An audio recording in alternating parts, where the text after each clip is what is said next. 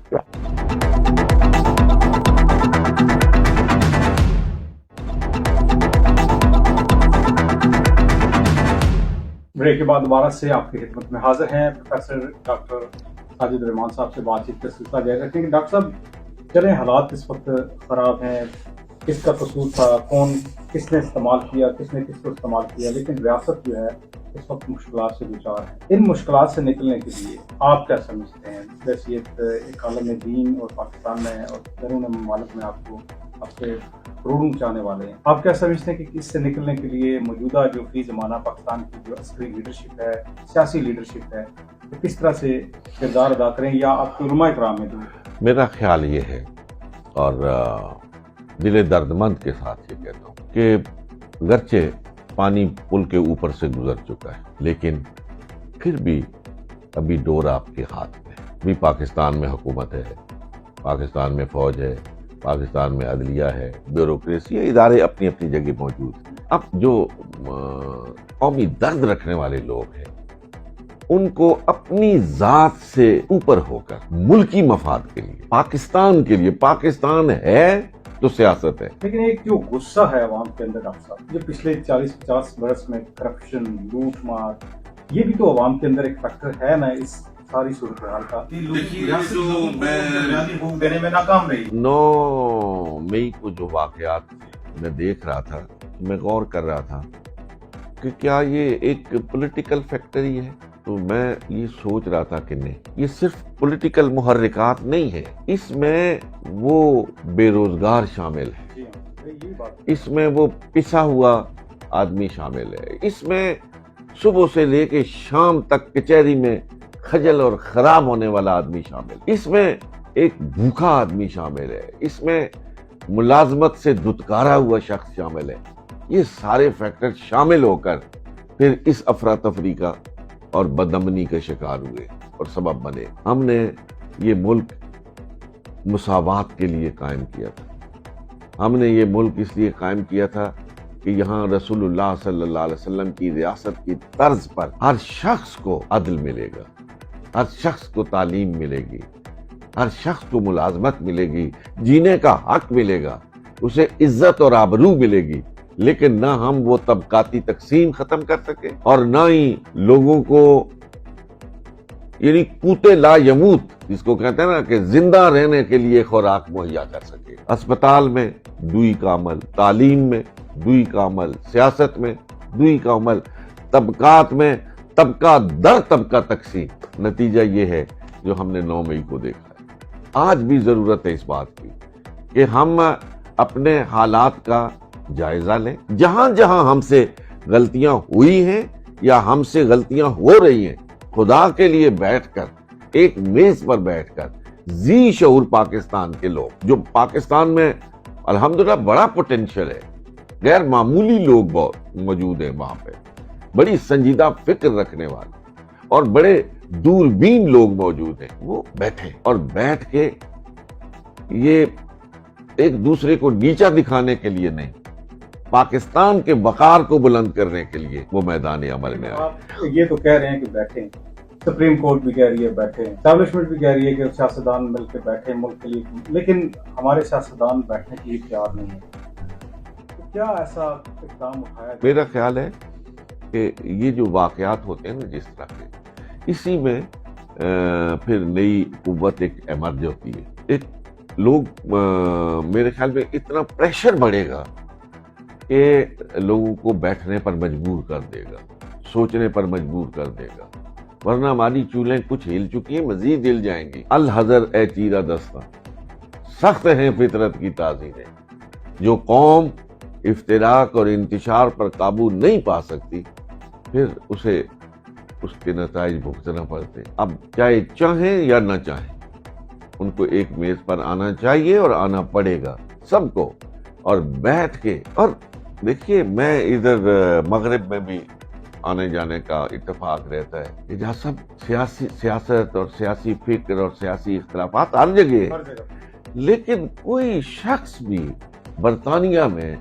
آپ کو برطانیہ مخالف نظر نہیں آئے گا، اور اداروں کا احترام کرتا ہے، اداروں کا احترام سوچ بھی نہیں لیکن یہ سکتے۔ ریاست اپنے لوگوں کے بنیادی حقوق کا خیال رکھنے والی ریاست، یہ ریاست آپ کے بنیادی جو رائٹس ہیں ان کا خیال رکھنے والی ریاست ہے۔ بے شک آپ کی ریاست سے لوگوں کو یہ گلہ ہے، آپ کی ریاست سے یعنی ہماری ریاست سے پاکستان سے لوگوں کو یہ گلہ ہے کہ 70 سالوں میں یہ وہ ریاست تھی، آپ نے شہاب نامہ پڑھا ہوگا جس میں وہ لکھتے ہیں کہ کیکر کے کانٹوں سے اس ریاست نے بے شک سفر شروع کیا، بے شک اور آج جو اس ریاست کے وہ لوگ تھے جو زیرو تھے، آج وہ ملک کے بڑے بڑے پاورفل خاندان بن گئے ہیں، لیکن یہ ریاست غریب سے غریب تر ہوتی ہے۔ ریاست اپنے شہریوں کا تحفظ کرنے میں، ریاست اپنے شہریوں کو بنیادی حقوق دینے میں ناکام رہی۔ اس کی بنیادی وجوہات کو آپ کس طرح سے دیکھتے ہیں؟ عمل تو تب ہی ہوگا نا جب ریاست اپنے بے شک بے شک، میں وہی عرض کر رہا ہوں نا کہ قائد اعظم کو زیادہ موقع نہیں ملا، علامہ اقبال پاکستان بننے سے پہلے ہی رخصت ہو گئے. وہ لیڈرشپ جس نے ایک دردمندی کے ساتھ پاکستان کی بنیادیں رکھی تھیں اور پاکستان معرض وجود میں آیا تھا، ان کو تو زیادہ موقع نہیں مل سکا. بڑا تھوڑا عرصہ گزرنے کے ساتھ ہی مفادات کی ایک جنگ شروع ہو گئی، اور اس مفادات کی جنگ میں ہم نے جو قومی تعلیمی تربیتی نظام قائم کرنا تھا اور اس قوم کو، اس پاکستان کے بسنے والوں کو ایک قومی صورت میں تیار کرنا تھا، لیکن ہمارے ہاں ہم نصاب تعلیم نہیں بنا سکتے، ہم اپنا نظام تعلیم نہیں بنا سکتے. پاکستان میں ایک نصاب تعلیم نہیں ہے، ایک ایک گلی میں ایک ایک نصاب پڑھایا جا رہا ہے. نظام تعلیم ایک ایک گلی میں مختلف نظام تعلیم ہے. طبقاتی تقسیم ہے جی. ایک طبقہ تیار کیا جاتا ہے کہ اسی نے حکمرانی کرنی ہے، اور ایک طبقہ کہ یہ تو بہرحال خدمتگار ہے، اس نے خدمت کرنی ہے. جب تک یہ ہم زرعی اراضی کے جو مسائل ہیں ان کو بھی تک طے نہیں کر پائے.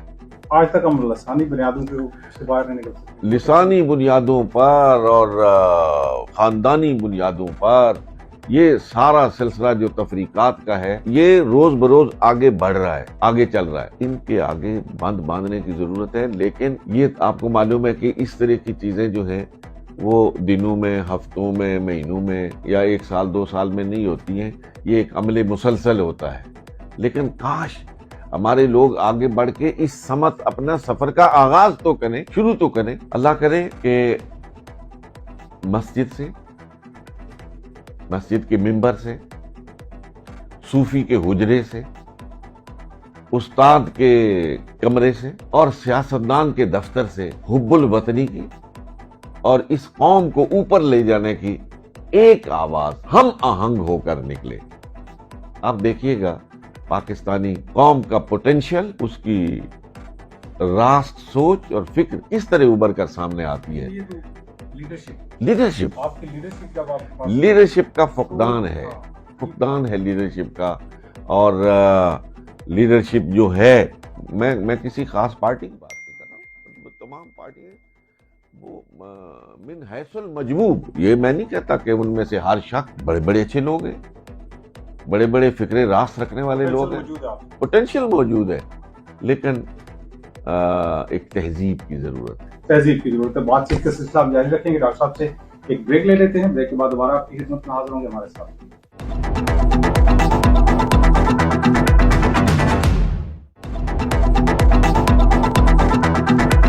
کے بعد دوبارہ سے آپ کی خدمت میں حاضر ہیں، اور پروفیسر ڈاکٹر ساجد رحمان صاحب جو کہ گدی نشین بگاڑ شریف کے، وہ ہمارے ساتھ ہیں اس وقت. برطانیہ ہر سال آتے ہیں یہاں دین کی تبلیغ اور اس کی ترویج کے لیے، کئی سالوں سے یہ کام کرتے ہوئے دکھائی دے رہے ہیں.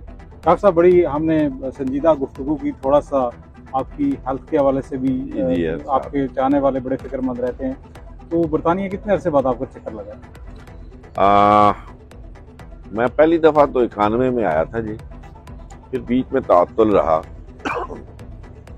اور پھر 98 سے سوائے یہ جو کورونا کا سلسلہ ہوا، میں مسلسل سال بعد آتا ہوں، اور کوئی 1 مہینہ یہاں کی زمہریری ہوا میں وقت گزارنے کا موقع ملتا ہے.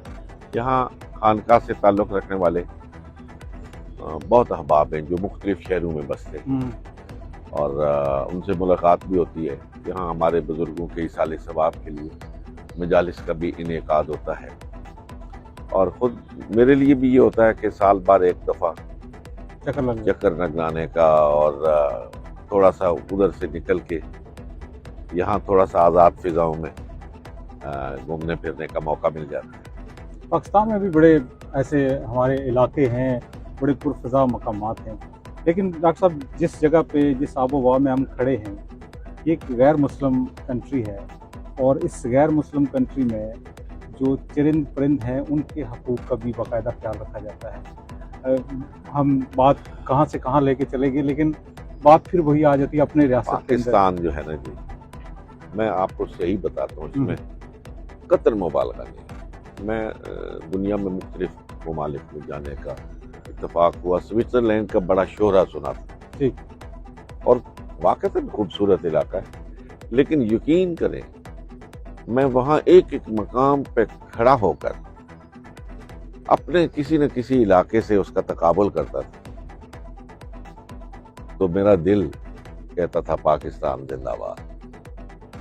پاکستان کو اللہ تعالیٰ نے جو حسن دیا ہے، پاکستان کو جو فطری طور پر ایک خوبصورتی ملی ہے، وہ پاکستان کا حصہ ہے۔ کاش ہم اس خوبصورتی کو قائم رکھ سکتے، اس میں اضافہ کر سکتے، اور وہاں کی آبشاریں، وہاں کے پہاڑ، وہاں کے درخت، وہاں کا سبزہ، اللہ تبارک و تعالی ہمیں توفیق عطا فرمائے کہ پاکستان کو اللہ تعالیٰ نے جو اس لازوال دولت سے سرفراز فرمایا ہے، ہم اس کی حفاظت کر پائیں۔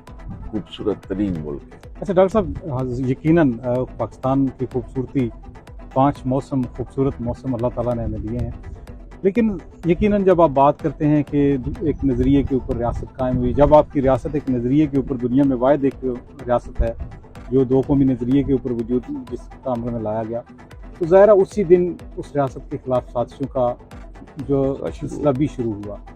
آج جس موڑ کے اوپر ہماری ریاست کھڑی ہے، تو ظاہر ہے یہ ایک دن کی سازش نہیں ہے، یہ پچھلے 70-75 برس سے یہ سلسلہ جاری تھا، لیکن ریاست کے اندر جو رہنے والے ہمارے لوگ ہیں، ہمارے 5 خوبصورت صوبوں کے عوام جو ہیں، ہماری جو سیاسی لیڈرشپ ہے، ہماری جو مذہبی لیڈرشپ ہے، آپ کیا سمجھتے ہیں کہ اس چیلنج کو کس طرح سے ہمیں مل کے مقابلہ کرنا چاہیے؟ میں تو سمجھتا ہوں کہ ایک نقطہ واحدہ پر یہ جمع ہو جائیں، باقی تمام معاملات کو کہ ہم نے پاکستان مخالف کوئی آواز نہیں سننی، ہم نے پاکستان مخالف کوئی قدم نہیں اٹھانا، چاہے سندھ ہو، بلوچستان ہو، پنجاب ہو یا فرنٹیئر ہو، کشمیر ہو۔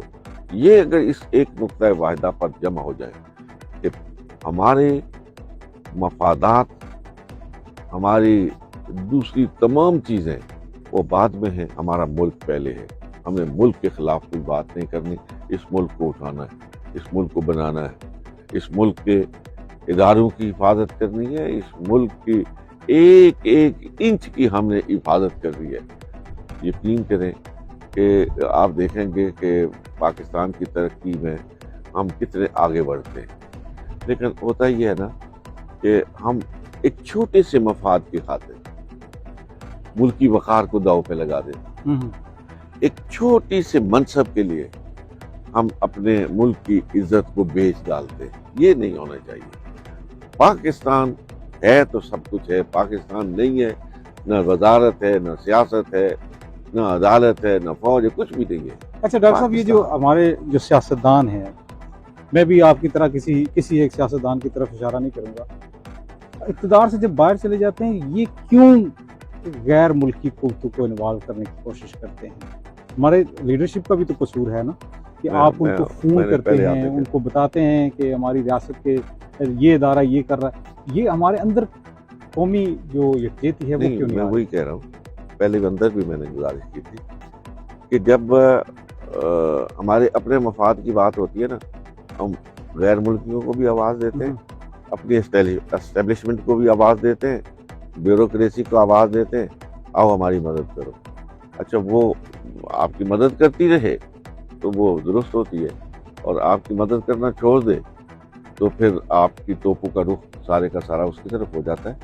یہ نہیں ہونا چاہیے، وہ کوئی بھی جماعت ہو، کوئی بھی جماعت آپ سمجھتے ہیں کہ سارے عمل سے یا پاکستان کے جو اس وقت حالات ہیں، دوسری طرف ہم دیکھ رہے ہیں کہ ہندوستان G20 کا اجلاس جو ہے وہاں پہ اس کا انعقاد کر رہا ہے، اور وہ مقبوضہ کشمیر کے اندر جو ایک متنازع علاقہ ہے، اقوام متحدہ کی قراردادوں میں یا اقوام متحدہ کے اندر بھی آپ اس کو صورتحال کو دیکھ سکتے ہیں۔ آپ سمجھتے ہیں کہ ہندوستان نے پاکستان کی اس موجودہ صورتحال سے بھرپور فائدہ اٹھایا ہے، اور کشمیر کا جو 5 اگست 2019 کو آرٹیکل 370-35A ریووک ہوا؟ اعجاز صاحب، آپ کا ہر مخالف اب پاکستان کے اندر ہے، آپ کی صفوں میں بیٹھا ہوا ہے، یا دوسرے ممالک ملک کی صورت میں یا وہاں افراد کی صورت میں بیٹھے ہوئے ہیں جو پاکستان کو اس خوشحال نہیں دیکھنا چاہتے، پاکستان کو ایک مضبوط ریاست کے طور پر نہیں دیکھنا چاہتے، وہ آپ کے ان حالات سے بھرپور فائدہ اٹھا رہے ہیں۔ ہمیں ایک راست فکر کو اپنانا چاہیے اپنے ملک کو مضبوط بنانے کے لیے اور دوسروں کے سامنے تماشا بننے سے بچنے کے لیے. جو مجموعی ایک ڈھانچہ ہے پاکستان کا اس کو مضبوط بنانا چاہیے. ڈاکٹر صاحب، آپ سمجھتے ہیں کہ پاکستان کے سید علماء اکرام پیران اس صورتحال میں کوئی ایسی کانفرنس کا انعقاد کریں کہ آل پارٹیز کانفرنس ہو جس میں تمام پارٹیز کے لوگوں کو اکٹھا کیا جائے صرف یونٹی دکھانے کے لیے دنیا کو پاکستانی قوم اور پاکستانی لیڈرشپ اپنے ملکی مفادات کے لیے ایک ہے اور اپنی مسلح افواج کے ساتھ؟ میں تو یہ عرض کرتا ہوں جی کہ اس وقت تمام چاہے وہ علماء ہوں، لیکن عالم کا معنی صرف یہ نہیں کہ خاص لباس پہنتا ہو یا کوئی، ہر وہ شخص جو صاحب علم و فکر ہے وہ عالم ہے. اس وقت ہر سنجیدہ فکر رکھنے والے شخص پر مشتمل ایک پاکستان کی پارٹی وجود میں آنی چاہیے. آپ ایک نئی پارٹی کی توقع؟ نہیں، وہ پارٹی نہیں جس کا کوئی وہ سیاسی عمل دخل نہ، سیاسی عمل دخل نہ. پارٹی یہاں پارٹی کی میری مراد یہ ایک ایسی فکر رکھنے والے لوگ جمع ہوں جن کے کوئی سیاسی مقاصد نہ ہوں، جنہوں نے الیکشن نہیں لڑنا، جنہوں نے کوئی اقتدار میں نہیں جانا، جنہوں کے اور کوئی اس طرح کے مفادات کی جنگ نہیں ہے. وہ صرف اور صرف ایک جگہ بیٹھ کے سوچ کے سمجھ کے قوم کی رہبری اور رہنمائی کا تھنک ٹینک بن جائے، فریضہ سر انجام دیں. اور ہمارے علماء کو دیکھیے جی، علماء جو ہے نا اور صوفیہ جو ہے، آپ کو لوگوں کو جمع کرنا پڑتا ہے عام طور پہ، لیکن ان کے پاس تو لوگ پیشاں پیشاں آتے ہیں. جو ایک عالم کو، ایک خطیب کو ہر جمعے کو اجتماع ملتا ہے اور اس کو سامعین کی ایک تعداد ملتی ہے، یہ ہر لیڈر کو تو میسر نہیں ہے. تو اگر وہ سوچ کے ان مسائل کو ٹچ کرے. لیکن یہ تقسیم ہے نا، میں پھر وہی بات کروں گا، ہم فرقوں میں بٹے ہوئے ہیں، ہم مختلف جو ہے نا وہ آپ کو پتہ ہی جس قسم کی پریکٹسز چل رہی ہیں یونٹی کی طرف، تو وہاں پہ بھی ممبر کے اوپر بھی میں ان لوگوں سے یہی کہتا ہوں ہمیشہ کہ یار کیا ہمارے پاس مشترکات ختم ہو گئے کہ ہم ضرور نزاعی امور پہ بات کریں اور ان مسائل پہ گفتگو کریں جہاں پہ اختلاف ہے. اگر 1% اختلافی امور ہیں تو 99% ہمارے پاس ایسے مسائل ہیں جس پہ امت متحد ہے. تو کیوں نہ ان 99% مسائل پہ گفتگو کریں جو امت کو جوڑنے کے لیے، اور اس 1% جو نزاعی ہے، جو اختلافی ہے، اس کو نظر انداز کریں. بڑی اچھی بات کی ڈاکٹر صاحب، آپ کا بہت شکریہ. بڑا قیمتی وقت آپ نے شکر گزار ہوں. آج یہاں مل کے آپ سے بہت خوشی ہوئی. پروفیسر ڈاکٹر ساجد الرحمان صاحب جو کہ بڑے مفکر عالم دین ہیں اور پوری دنیا میں ان کے بہت لاکھوں کروڑوں چاہنے والے ہیں، آج بھی ان جیسے محب وطن پاکستانی علماء کرام بڑی تعداد میں پاکستان کے اندر بھی اور باہر بھی موجود ہیں، جو اپنی ریاست کے لیے فکر مند ہیں، جو چاہتے ہیں کہ ہماری ریاست پروگریس کرے، آگے بڑھے، دنیا کے نقشے میں ترقی کرتی ہوئی دکھائی دے. لیکن یہ جو چھوٹے موٹے مسائل ہیں ان سے نکلنے کے لیے یہاں پروفیسر صاحب کا یہ کہنا ہے کہ ایک تھنک ٹینک بننا چاہیے کہ جو اختلافات ہیں ان سے کیسے چھٹکارا حاصل کیا جا سکتا ہے، آگے بڑھنے کے لیے ہماری ریاست کو کس طرح سے مضبوط کیا جا سکتا ہے. اس کے لیے سب کو اکٹھا ہونا ہوگا، اس کے علاوہ ریاست کے پاس کوئی حل نہیں ہے. جہاں رہیں خوش رہیں. اللہ تعالیٰ آپ سب کو اپنی حفظ و ایمان میں رکھے. خدا حافظ.